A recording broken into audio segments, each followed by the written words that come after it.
You're listening to World Class from the Freeman Spogli Institute for International Studies at Stanford University. We bring expertise on international affairs from Stanford's campus straight to you. I'm Michael McFall, the host of World Class and director of the Freeman Spogli Institute. Today we have three guests, a first for World Class, who have, with me, co-authored a new white paper going to be put out by FSI in just a few days, called Global Populisms and Their Challenges. It explores the threats that populism poses to democracy and what we might do about it to alleviate those problems in the future. We have with us first Professor Anna Busa. We just talked for many minutes about how to pronounce her first part of her name, and I just screwed it up again. She's the director of the Europe Center here at FSI and a senior fellow at FSI, and also in the Department of Political Science with me. We also have Dr. Didi Kuo with us today, Associate Director of Research and Senior Research Scholar at the Center on Democracy Development and Rule of Law here at FSI. Last but not least, Dr. Frank Fukuyama. Let's call him Frank.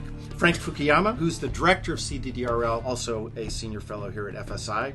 Thank you all for being on World Class today. Thanks, Mike. Thank you, Mike. Let's start with definitions. Populism is a word that lots of people use in lots of different contexts, and maybe for more historical reasons that I don't even know. How would we start with a kind of base level definition of what is populism and what is not populism? Anna, maybe we start with you. So in this paper, we follow the definition that a political scientist named Cas Mudde developed earlier, and it's a very simple definition. Basically, all populist parties and politicians make two claims. The first claim is that the elites are a corrupt and self-serving cartel. Whether they're political, academic, media, or professional elites, they all form this self-serving cartel. And that, too, as a result, the general will of the people has to be better represented. That the people, qua the people, have to be better represented against this overweening cartel. How's that different from democracy? Well, it's very much a criticism of democracy, right? Mm-hmm. So rather than and it doesn't call for a specific set of solutions or institutions, it is basically a fundamental critique. That's a very thin sort of ideology. It can go with left or right-wing appeals. It can be anti or pro-democratic, but fundamentally it's a criticism of how liberal democracy functions. Didi or Frank, would you add to that or subtract from it, or we all agree? Yeah, well, I mean, I think also one element is who the people are, because the populists on the right usually don't mean the whole people living in the territory of the country. They mean maybe a certain dominant ethnic group or formerly dominant ethnic group, whereas the ones on the left tend not to make that distinction so much. Interesting. Didi? Anna's definitely right that it is a sort of a thin ideology. It's not one that is attached to any set of positions necessarily, but right. Populism does sort of rely on democracy, at least populist governance. Populist leaders typically used democratic institutions and means to come to power, and then once in power go after the sort of liberal foundations of democracy, as well as... So it's a two-step process, right? And potentially go after democratic institutions themselves. Mm-hmm. Do autocrats use populist methods? Do they need to? Some do, some don't. How would we think about them? I'm thinking of Putin, of course. Is he a populist? I think he uses populist rhetoric. There's, again, the sort of notion of, we the people, we the Russian people, we the Russian non-Chechen, non-Caucasus people. But I don't think he makes any claims about criticizing the elite. And he's not functioning in a democracy, so there's not much of a democratic critique there. Interesting.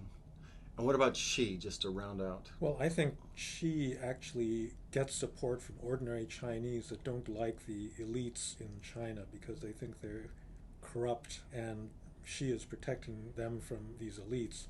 But, again, you can't get to be more elite yourself than Xi Jinping, who's a princeling. So I'm not sure it's really quite comparable to anything you see in Western democracies. Right. And that's the paradox, of course, with Putin, too. He's been in power for 20 years.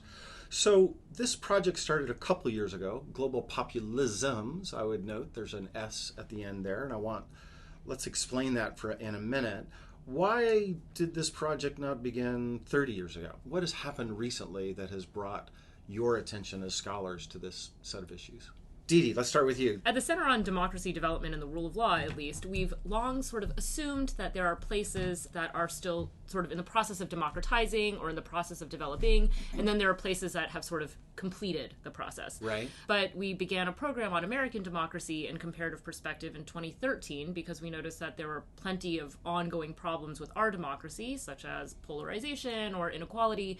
And then in 2016, with the election of Trump in the same year that the Brexit referendum happened and Marine Le Pen makes it to the final round of the French national election. All in 1 year. Right? All in 1 year, you realize that perhaps the discontent that we see in our country and in other established democracies is pervasive. Potentially it has similar causes. Immigration, the refugee and migrant crisis in Western Europe also spurred a lot of potential illiberalism, the rise of the far right. So it just seems like there were a lot of dots that needed to be connected. Mm-hmm.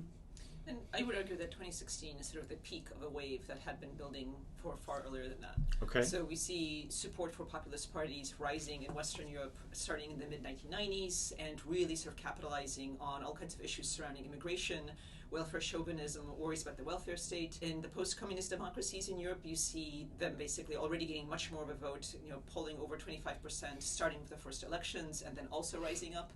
So I think this has been building for a while. It's just that what we're seeing now is really sort of the effects of this wave crashing on our shores, but it's been building up. You already got into one of the major factors, or at least it's been hypothesized, about immigration. Help us understand, is that true across all cases? Frank, you've written about Canada, Australia, and the United States, comparing them where you discuss different outcomes. Let's start with immigration and then maybe talk about economic issues. But how do we understand the relationship between immigration, generally speaking, take it any way you want, and the rise of populists? Well, I think that it speaks to a cultural fear. So first of all, there's been a lot of immigration as a result of globalization. So for example, Germans didn't think of themselves as a country of immigrants, but now they have more foreign-born people in Germany than in the United States. And so things really? have been yeah. I didn't even know that. It's really quite remarkable. So there's been a lot of movement, especially within Europe, because within Europe, they've encouraged open borders. And I think it leads to rather rapid cultural change, and particularly the Syrian migrant crisis in 2014 was a big trigger because all of a sudden 1 million non-white, non-European people show up in Central Europe, in a part of the world that's not used to this sort of thing, and it produced these big fears that this was going to lead to cultural replacement, or what the right calls cultural replacement. And so I do think this is language that Donald Trump himself uses and a lot of his supporters, so I think it is something that binds a lot of these groups together. And I think, Frank, it's right that it's not just about immigration, but who is doing the immigrating. So Poland, for example, has over 1.5 million Ukrainian immigrants living within its borders, and they've absolutely posed no political problem. No one's tried to attack them, no one tried to make political hay out of their existence. But this is the same country that refused to accept a single Syrian refugee during the 2015 immigration crisis. Wow.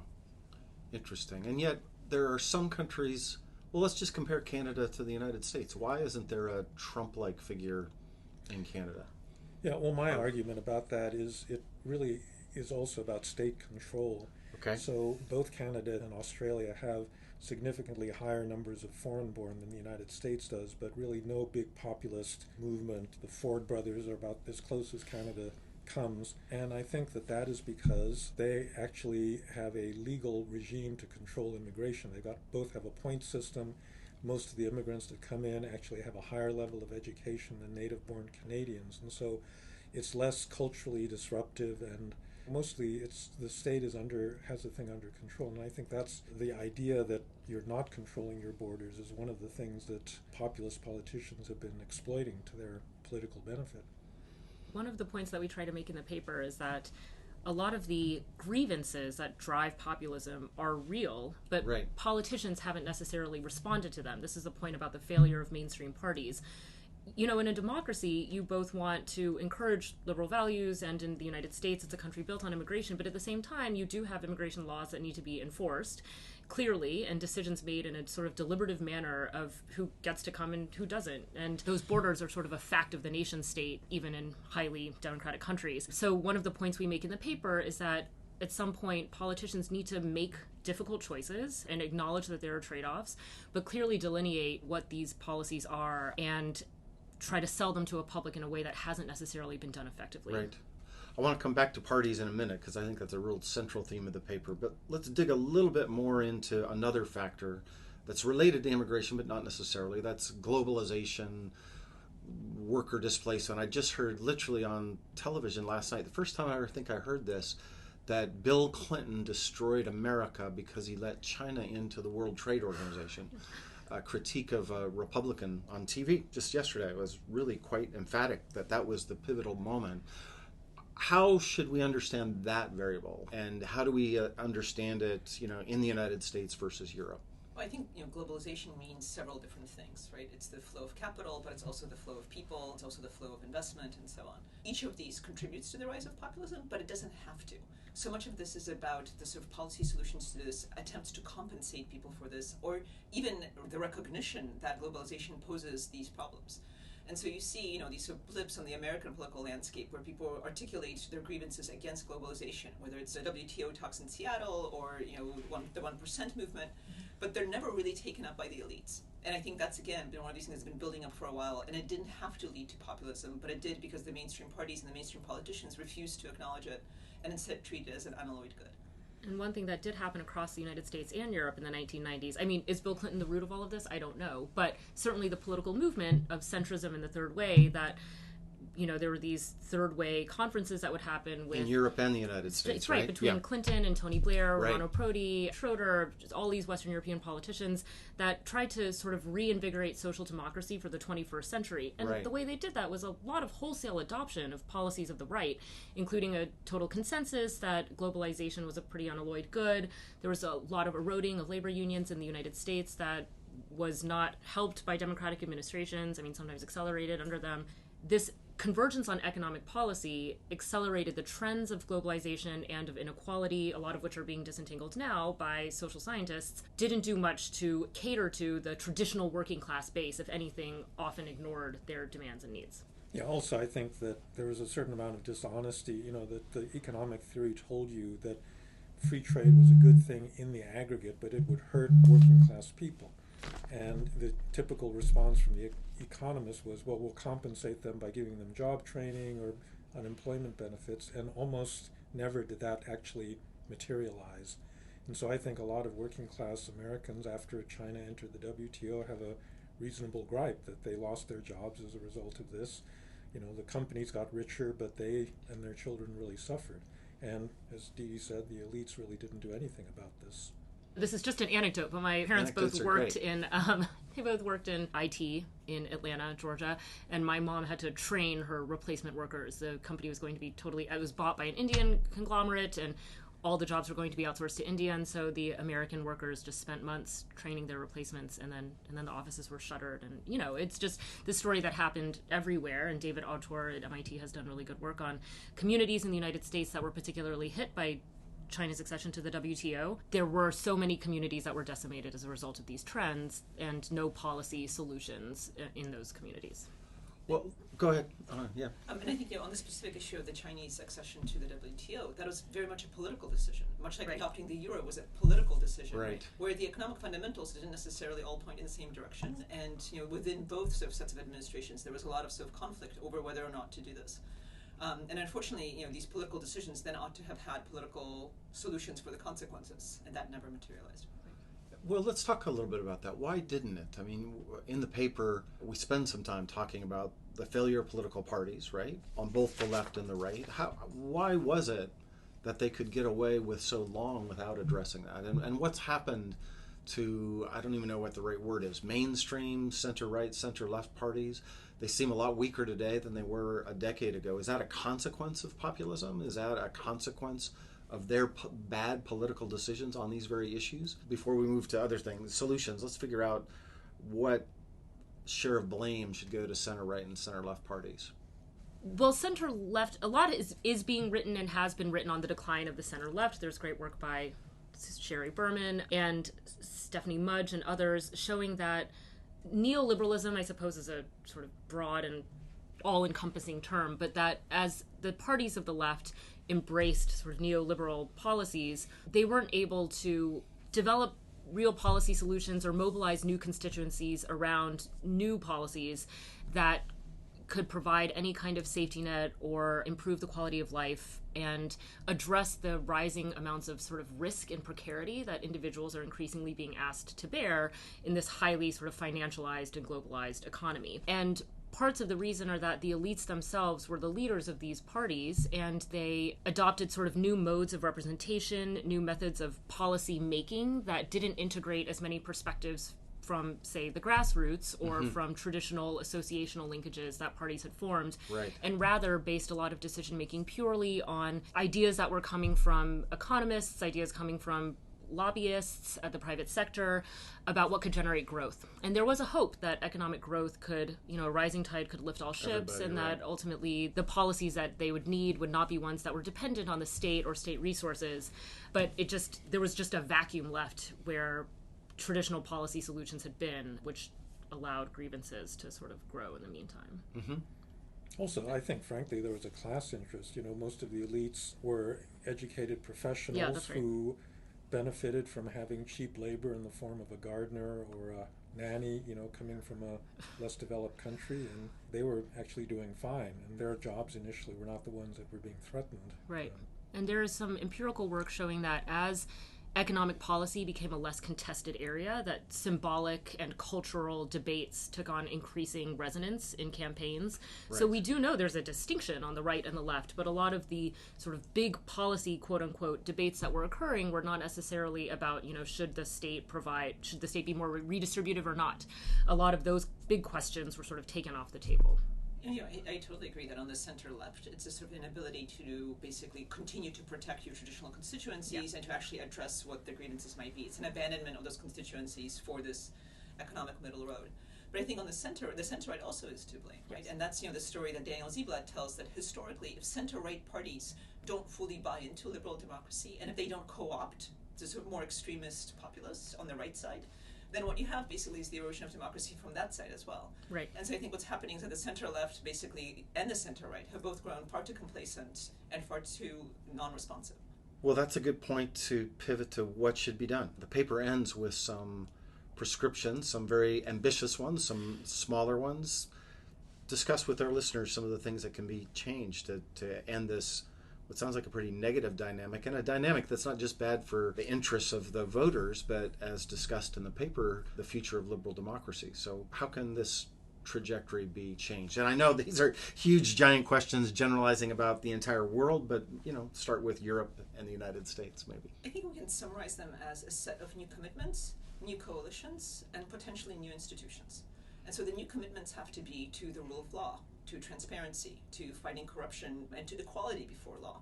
All of things that both the left and the right have abandoned and populists have very much eroded. When it comes to coalitions, I think we need to build broad coalitions in the name of, in the United States, for example, equality of opportunity, and of sort of, the American way being the provision of that equality of opportunity, rather than targeting specific groups and attempting to pick off, build an electoral coalition in this willy-nilly way. And I think finally, our institutional recommendations really boil down to renewing faith in the democratic process, to make it less politicized, make it more transparent, and make it more accountable. Didi? Frank? That was a beautiful summary. It really was. I do think we identify, and this is an aspect that is potentially ambitious, but it really shouldn't be, that effective leadership also means denouncing any perceived incursion of democratic norms. I mean, there's so much is politicized now that it's difficult to do things in a way that necessarily seems like honorable or above board. But when you hear things about how there are some politicians or members of Congress, for example, that don't like certain behaviors they see in the executive, but also refuse to do anything about it, this is how citizens will lose faith in democratic institutions. Or when you see an overt politicization of the administration of law, whether that happens at the state or national level, that's something that is kind of icky to citizens, but needs to be called out and denounced by people who can actively check that kind of behavior. Frank?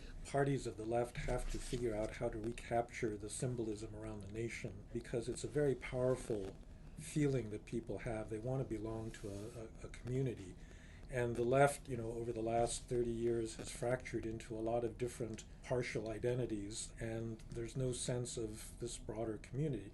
On the right, the problem is that community is being hijacked into one based on race and ethnicity, and that's also a very bad thing. And so the idea that you have a broader democratic civic identity that all Americans share, I think, is important culturally, to give people the idea that they're living actually in the same community. And are you optimistic or pessimistic that we can achieve that? Here, first in America, then we'll talk about other places. I think that our politics is so polarized that in itself prevents the emergence of these more integrating strategies. I really don't see a single leader on the horizon that I have a lot of confidence will be able to do that. Dee, optimist or pessimist? I think politicians respond to incentives, and if there emerges a strong sense that the public is sort of fed up enough, then it's possible that some members of parties will respond in the way that Anna was discussing, to create coalitions that are sort of new and mobilized around a potential realignment of traditional policies of the left and right or traditional social and cultural issues. But it's hard to build a strong case for optimism right now. The last word. So, Take us home with optimism. No, tell us what you really think. Tell us what you really think. I totally share Frank and Didi's pessimism about the United States. I'm much more optimistic about Europe. Because there, across the board, in both new and older democracies, you see both electorates plumping for anti-corruption, anti-populist candidates. This is, what took place in Slovakia and Croatia and the most recent Slovak elections in Greece, where voters are basically saying we've had enough. And secondly, what you also see is the rise of sort of elite cordon sanitaires that are being erected around potential populist leaders. And you saw that in France, when the elites sort of banded together to make sure Marine Le Pen wouldn't win. And you see that most recently in Italy, where basically Salvini's power grab was denied to him by the other elites. I'm very bullish on Europe. Oh, yes. Well, let's end on a bullish note about Europe. Maybe we should all get together after the next presidential election here in the United States and kind of re-up our assessments, both empirical and normative, about the future of populism in America. Thank you all for being here. Thank you, Mike. Thank you. You've been listening to World Class from the Freeman Spogli Institute for International Studies at Stanford University. If you like this episode, please review us on Apple Podcasts. It helps new listeners find the show. And be sure to subscribe to stay up to date on what's happening in the world and why.